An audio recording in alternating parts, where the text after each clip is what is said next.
बहुत जल्दी हार मान लेते हैं ये सोचकर कि उनकी किस्मत खराब है। अरे तकदीर के इस खेल में क्यों निराश नहीं होते, जिंदगी में ऐसे कभी उदास नहीं होते।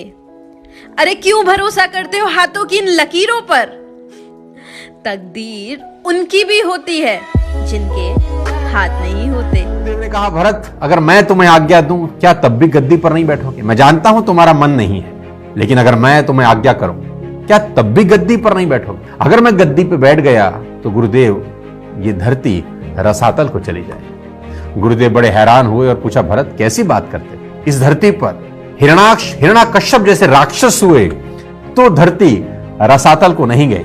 भरत जैसा धर्मात्मा आदमी अगर गद्दी पर बैठ जाए तो धरती रसातल को चली जाएगी, ये बात तो मेरी समझ में नहीं आई। ये धरती रावण और कुंभकर्ण का अत्याचार सहन कर लेती है क्योंकि जानती है राक्षस है। धरती माता हिरणाक्ष हिरणाकश्यप का अत्याचार भी, भार भी सहन कर लेती है क्योंकि जानती हैं राक्षस है। रावण कुंभकर्ण का काम, हिरणाक्ष हिरणाकश्यप का काम राम का छोटा भाई करने लगे तो गुरुदेव धरती भरोसा किस पे करेगी?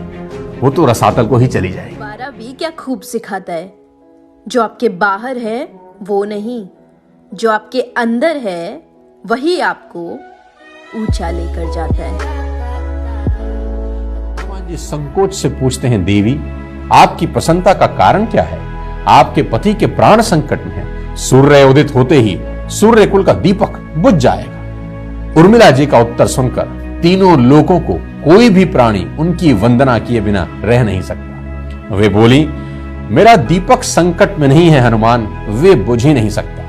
और रही सूर्योदय की बात, तो आप चाहें तो कुछ दिन अयोध्या में विश्राम कर लीजिए, क्योंकि आपके वहां पहुंचे बिना सूर्य उदित हो ही नहीं सकता। आप ही ने कहा कि प्रभु श्री राम मेरे पति को अपनी गोद में लेकर बैठे हैं। जो योगेश्वर राम की गोद में लेटा हो, काल उसे छू भी नहीं सकता।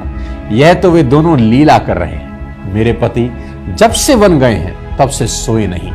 उन्होंने ना सोने का प्रण लिया था, इसलिए वे थोड़ी देर विश्राम कर रहे हैं। और जब भगवान की गोद मिल गई तो थोड़ा विश्राम। ट्रू कॉलर के साथ ना ट्रू कलर की भी जरूरत है, जिससे हम नाम के साथ लोगों के असली रंग भी पहचान सके। राम को 14 बरस का वनवास हुआ तो उनकी पत्नी मां सीता जी ने भी सहर्ष वनवास स्वीकार कर लिया। हंसते हंसते, परंतु बचपन से ही बड़े भाई की सेवा में रहने वाले लक्ष्मण जी कैसे राम जी से दूर हो पाते? माता सुमित्रा से तो उन्होंने आज्ञा ली वन में जाने की, मां ने आज्ञा दी। परंतु जब पत्नी उर्मिला के कक्ष की ओर बढ़ रहे थे तो सोचा, मां ने तो आज्ञा दे दी, परंतु उर्मिला को कैसे समझाऊंगा, क्या कहूंगा? यही सोच विचार करके लक्ष्मण जी ने जैसे ही अपने कक्ष में कदम रखा तो देखा कि उर्मिला जी आरती का थाल लेकर खड़ी हैं और बोली, आप मेरी चिंता छोड़ प्रभु की सेवा में वन को जाओ, मैं आपको नहीं रोकूंगी। लक्ष्मण जी को कहने में संकोच हो रहा था, परंतु उनके कुछ कहने से पहले ही उर्मिला जी ने उन्हें संकोच से बाहर निकाल दिया। वास्तव में यही पत्नी का धर्म है। पति